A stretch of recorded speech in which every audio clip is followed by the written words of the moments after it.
Po definiciji slovarja slovenskega knjižnega jezika je epidemija nenaden izbruh in hitro širjenje kake nalezljive bolezni.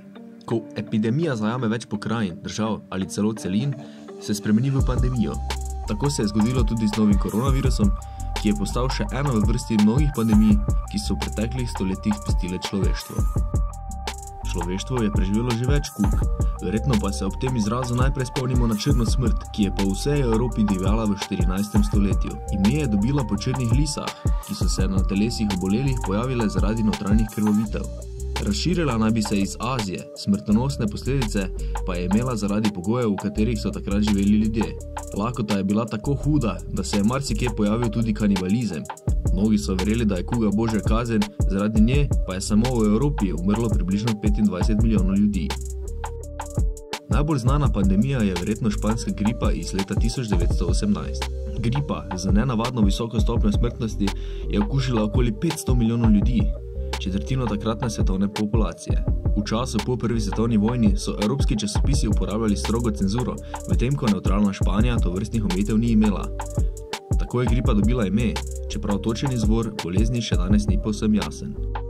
Za hitro širjenje in visoko smrtnost naj bi bila kriva podhranjenost, prepolne bolnišnice in slaba higiena. Španska gripa je terjala med 50 in 100 milijoni žrtev in tako postala ena izmed največjih pandemij v človeški zgodovini. Med bolj grozljive bolezni spadajo tudi črne koze, ki so bile usodne predvsem za otroke.